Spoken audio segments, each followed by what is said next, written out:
Hello everyone, welcome back to another video in the Java series. Today we are going to get into one of the primary topics you need to know to continue programming or coding in Java, which is data structures. So we'll go ahead and jump right in. So data types are an important topic in Java, and basically they connect directly to variables and any data that you're really working in within your program. So every variable that you create in Java is going to have a data type. And the type is pretty much just telling you what kind of data is it. Is it text data? Is it numerical data? Is it another value? It's pretty much telling you what's stored in that variable or what's stored in that object. So it also has the capability to let you know how much memory it's using within your code. And it also allows you to determine any operations that you can do based on that data type. So a data type is a way to classify the data that you are working with in your code. So it's basically going to tell Java what to do with that data value. And there are two primary classes of data types, primitive and reference. So there are primitive data types and reference data types, and we will walk through those within this video. So primitive is the main one that we're going to start off with in this video because that is the one that many people work with most. We will touch on the other one a little later on in the series. So a primitive data type is a data type. Now, when I speak of data types, I'm meaning built-in, meaning they come in your Java environment, in your JDK. They're built in, already available for you to use. And they are used to store different values that you are going to have within your program. Many times it has use cases of the primary data points of your code. So it's going to be fixed size and memory as well.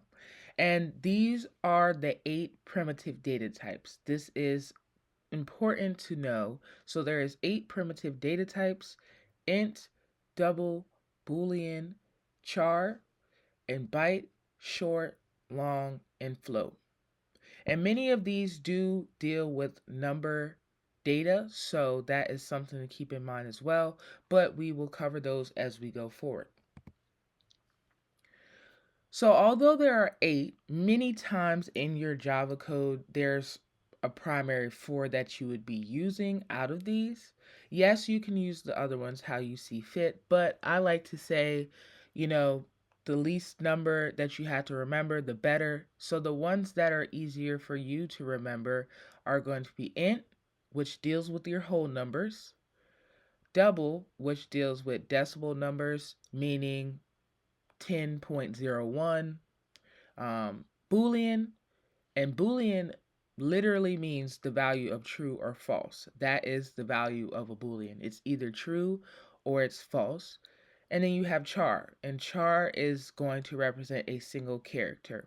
And when I am saying character, I'm meaning to a character that is on your keyboard. So a single letter, a single symbol, one singular character on your keyboard. So these are the 4 primary ones I like to tell people that they should memorize. Now to go deeper into it, we're going to start off with int. Int is short for integers, which basically means a whole number. So no decimal point involved. So if you look at the examples, these are examples of how to create an integer variable. The first thing you do is state the data type. So you see in the examples, all of them start with int. That's telling Java, hey, whatever this is after this is an integer. So in the first example, int age equals 5. We're saying that we're working with the whole number. It's going to have the variable name age, and it's storing the value of 5. And that is how it would work for all of the others that you see in the examples. Now, in terms of numbers, generally when you're working in coding, some people might easily just put X or Y or Z um, as a placeholder instead of actually giving a official variable name. Um, if you can remember what each one holds, just a quick tip: many times X, Y, Z, or another character will make it a lot easier than typing in a full variable name when working with numbers. So to go forward, now we are going to talk about doubles. These are the values that you want to have a decimal point in there. So if you're working with price, if you're working with links, if you're working with something else like a GPA, any type of number that would need a decimal point in the value would be a double. So again, taking a look at the example, the first one you see, we have double GPA equals 3.4. So in this case, if we just had double GPA equals 3, technically that is still fine, it's still correct, but it would pretty much in the background add a 0.0 to it. So yes, you can technically store a int value with a double data type, but it will always add on the 0.0 on to the end of it if you do so. So just a little note there. But for the most part, when you're using double, you should provide it with the point value. So what is coming after the decimal point? What number?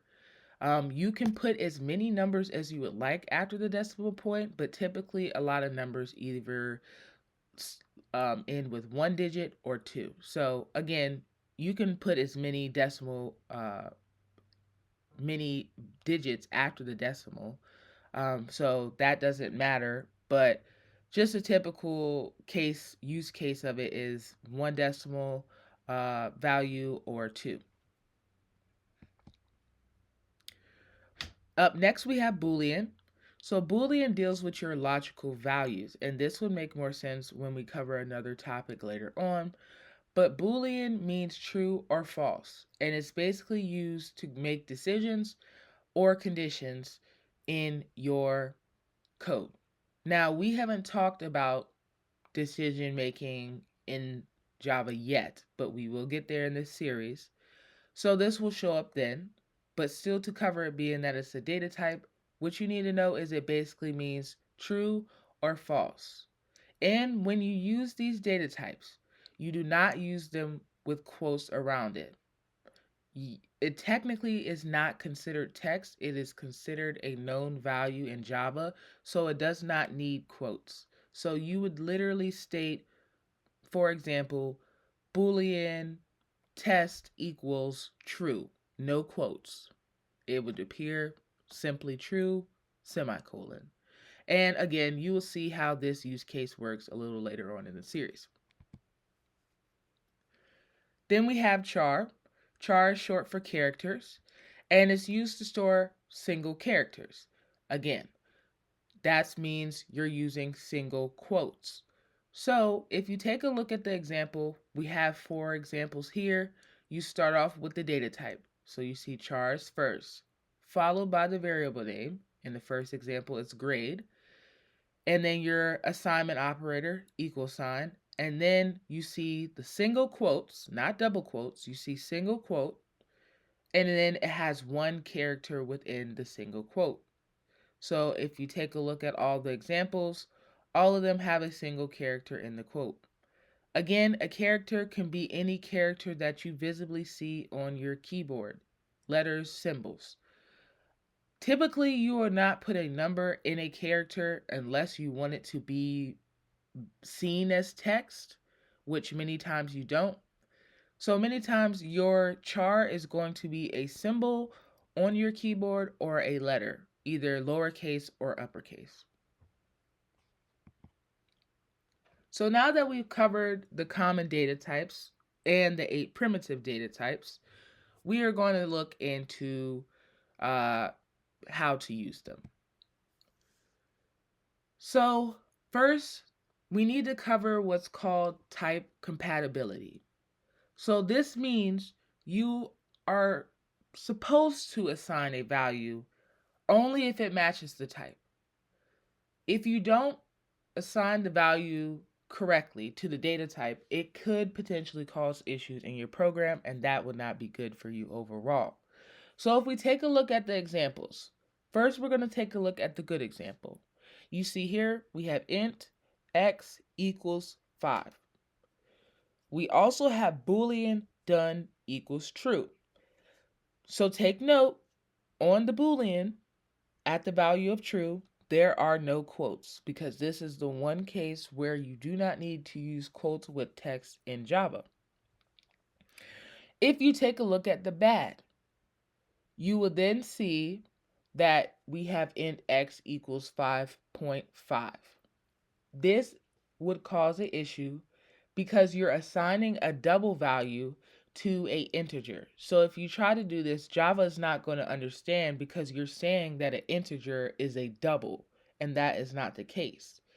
So to either correct this wrong example, you would have to change the int to a double and then say double x equals 5.5, or you can keep the int and then remove the decimal value after the 5.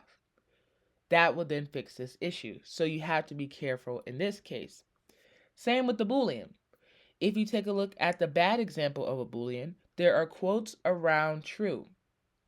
That is not what you need to do when working with Boolean data values.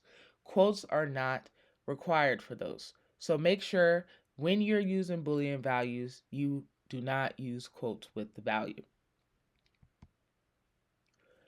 Another thing to remember when working with data types is something called casting, or some people may call it conversion. So basically, this is when you want to convert a value from one data type to another for whatever use case you may need it in your code. There will be times that you're working with data types in your code where they don't match, but you still want them to work together. So this is where you would use casting or conversion. So this is typically the case with numbers. So casting is going to be where you need to require matching types. So the types need to match for you to do some sort of operation with them. So to do this, you need to cast. If you don't cast properly, your code will experience type errors and basically it will not run as you intended it to. So there is one, implicit casting. Implicit casting means that Java is automatically going to convert a smaller numeric type to a larger one. So this is basically small to large, implicit casting. And here are the use cases of implicit casting. So when I say they're automatically converting from small to large, it's based on the data values. Now, to not confuse you, I did not cover the memory data values that are associated with each data type, but there are actually values of memory that are associated with each data type. So in certain cases, implicit casting can occur where it feels like it should be in a different data type based on the amount of memory it needs to be hold, which I do recommend you all go look up primitive data types and memory and see the difference between them. Oftentimes, many people do not remember exactly how much each data type holds, which is why I didn't cover it to add any confusion, but just know it's dealing with the memory size. So in this case, an int could automatically convert to a double. It could also automatically convert to a long, and a float can automatically convert to a double. For example, another case, a float and the double are the same thing, but they have two different memory sizes. So both of them have the use case of working with the decimal value. So that is one thing you can use as a tip. A float and a double both can have a decimal value in it. The difference is the amount of memory or data size that it can hold. So here is an example of implicit casting. If you take a look, we pretty much have a variable at the front, or the first variable we have is int x equals 5. And then we're saying that we want to create another variable called y that will then hold the value of x. Now remember, our value of x is 5, which is an integer, and we're basically going to store it in a double. In this case, as I mentioned earlier, the int will automatically be converted to a double because a double is larger data value. So there's nothing you would have to do, it automatically does it. So this is an example of implicit casting. Then you have explicit casting. Explicit is when you are telling Java to convert it, a large type into a smaller one. So the only case that Java will do on its own is implicit, where it's doing smaller to larger. But in the case that you want to do large to small, you have to do explicit casting, but it could cause you to lose some data. So an example of that is if you want to convert a double to an integer. So let's say you have a double that's 13.2. If you're telling it to become an integer, you're basically telling it that it needs to lose the value of the 0.2 so that it could convert into an int. So that results in data loss. The same would go for the case of a long to an int. You're basically losing some data, and your data is not remaining true to its starting state if you do an explicit casting. In some cases, it's fine for you to lose data, but if there's some cases where you want precise calculations, explicit casting would not be the way to go. So an example, to do explicit casting, you must use type to convert it, and you place the type within parentheses. So follow me in this example right under it. You see I have double price equals $15.99. The next line I have is int rounded price equals, and then I have parentheses with a data type in it. So what's happening is the parentheses with the data type of int in it, it goes right in front of the value that I need to convert. So I'm saying I want to convert the value of price. So with that, you're basically saying to Java, hey, get rid of the decimal point at the end of the fight 1599 to make it 15. So by specifying in the parentheses what data type it needs to be changed to, it can change accordingly. So if you do not mention the type that it needs to convert to, it will remain whatever the original data value is. And in this case, it could potentially cause a error if you leave out the explicit casting where you're converting the type to an integer.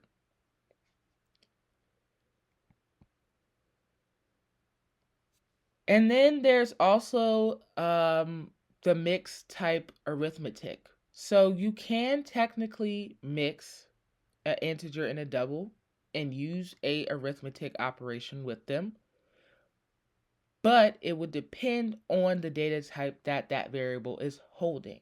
So in this example, we know that we are going to be using a double. A double is always bigger than an integer. So if you know that you need to add a double and an integer together, whatever variable you're storing that result in should automatically be a double because a double is bigger. So keep that in mind to prevent any issues. So in this case, if we add an int to a double, that is perfectly fine. A double will be the result because that's what we stated. We stated that price is going to be a double. However, the values we assigned to it was the value of an integer, 13, plus a double, 5.5. But we're storing it in a double data type. So when we do that, Java will automatically figure out, hey, a double is bigger than an integer, so we're going to convert this integer to a double and add it to this other double. So this is an example of implicit casting while also using arithmetic. So the common mistakes I always want you to consider as you're coding. Using quotes around numbers. If you do that, it's going to cause issues unless you intentionally want it to show up as a text data value. For the most part, when using numbers in Java, you want them to remain a number value. So do not use quotes if that is the case. Another mistake is forgetting the single quotes for a char. So if you go create a variable called char letter equals a with no quotes, it's going to cause an error. Make sure you're always using the single quotes. And lastly, assigning decimals to an integer. You cannot do this. Anything that needs a decimal within the numeric value has to be at least a float or a double. I typically like to say double, so just keep that in mind, that decimals are associated with your doubles, not integers. So basically what we covered today is your primitive data types, type compatibility, casting, and common mistakes. So overall, now you get an idea of some of the common data values that you're going to be using in your program and how they should be used properly to avoid errors.